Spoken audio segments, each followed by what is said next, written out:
It's your job to provide now yung placement ng beams. Ayun, mayroon na tayong pwedeng guide. Kaya nga nilagay ko dito, framing plan guide. So itong mga to, technically, yan na yung same na ilalagay ninyo for the second and third. Actually, for the roof, tatanggalin ko tong cross na to, yung cross na yan. Kasi useless siya sa roof. Kung ako lang pero since nandito na siya na roof framing, sige, ilagay nyo na lang. No? And then, meron din tayong beams dito sa extended portion.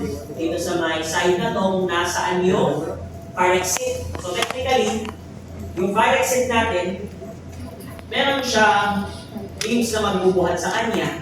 Dito sa side lang na to, di ba? Hati-hati. So, paano yung hati? Wala nga ditong beam. Tama? Kung gagawin nga, di kukunin yung linear load dito, convert nyo into linear load dito sa may kabilang side. Kasi technically, yung binubuhat dito, eto na sa kabila yung tumulong sa kanya.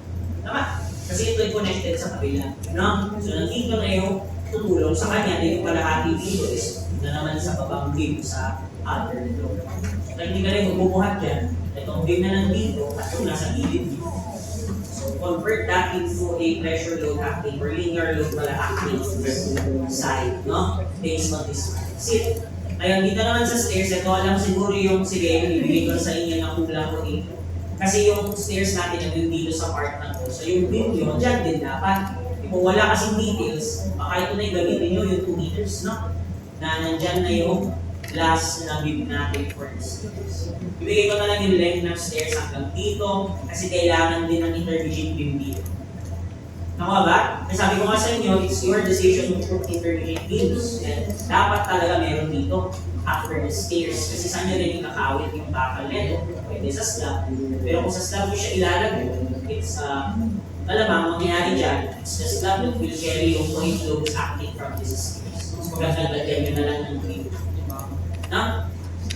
Para much better yung pagkakaayos and buhat. Lalagay kayo dito ng intermediate. Dito naman, i-extend yung beam dito That's like lagi. Ito na lang ang i-extend yung na beam. Diyan mismo. So beam dyan, extend beam dito, extend beam dito, extend beam din dito. Yung kailangan i-present dito na may space dyan, igaling nyo na lang ito, i-aswan nyo na lang ito. Kasi sabi ko plan yan, hindi nyo naman makikita yung beam dito sa plan. Tsaka baka nagulat kaya, sir, ba't yan 2-1? Tapos dito, 1.9 lang to. Siyempre, 1.9 dito, nasa dulo ng kalang. Kaya to, sa gitna. No? Pero ito kasi galing RC. Kailangan natin gawing scale. Kasi mahirap maghanap ng scale design na structure, no? Sa plan. Kaya, convert nyo na lang to scale. No? So, gagawin nyo na lang dito. I-aswan nyo na lang yung magiging beam dito. And so lalagyan nyo ng intermediate beams dito sa gilid niya, ay sa dulo niya, ng mga extended overhang beams para may support natin sa terrace. Kasi yung terrace nyo, kung walang beams dyan, imagine that, 17 meters, sobrang haba, no? Wala man lang intermediate beam sa gitna or wala man lang supporting beam dito sa gitna. Dapat, beam, extend beam, then pwede kayo maglagay ng intermediate beam. Okay? So, wag nyo na isama yung mga walls na sa combination. Kasi sa steel ko ilalagay yan. If you want, dahil actually yung pag-compute yan, kailangan nyo ng perimeter divided by area of slab. Ganyan siya. Perimeter of wall divided by area of the slab times yung plaster, tama? Ito yung plaster, no? Both sides plaster, then yung height ng wall na pinag-uwi. Yan yung equation ng pressure load na itong mga walls na wala beam sa baba. So ano yung perimeter dito? Kunin nyo lang yung total distance ng wall in terms of length. So length neto, length yung mga wall dyan.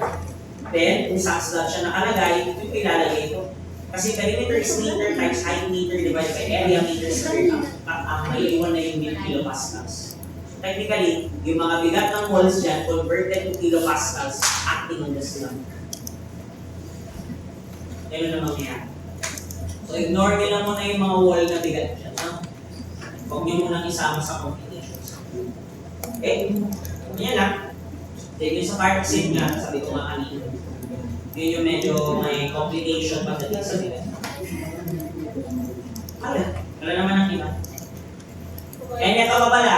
In-explain na to? Kasi sa floor line, yung kalap nyo is technically increase no sa may ground floor. Kasi malamang yung floor, yung natural grade line natin mas mababa kasi syempre pag umulan, kahit konti lang, dapat mas mataas yung floor line natin sa ground. Diba? Finished floor line dapat larger, and even yung SSL, yung structural slab line is mas mataas dapat kaysa sa natural grade line. Taas siya ng 0.3 meters. Kaya nga may ramp pataas, di ba? Tsaka may stairs dito sa may portion. Ay, section pala doon. Ayan, increase siya ng 300 M. Diba? Mas meron sa natin. Parang yung kalan siya, makyat din. Ayun sa makyat, parang siyempre extended din siya. Alam mo, walang kalan dyan. Diba? Kung pwede walang kalan dyan.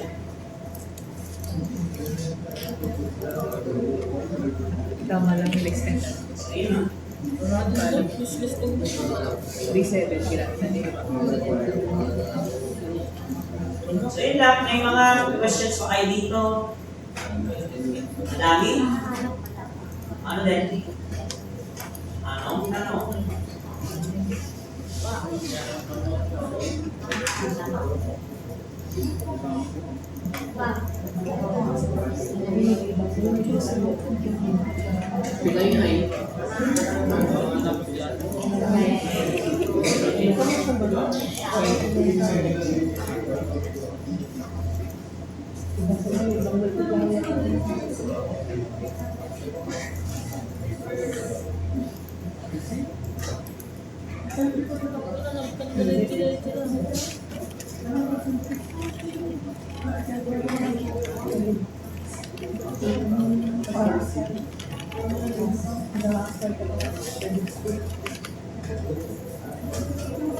Ayan naman yung basic, benefit.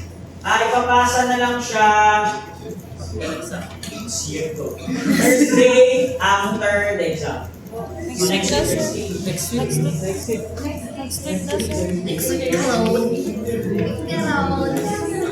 Hindi naman sa French. Thursday after exam, so next week after exam. Wala ka na sa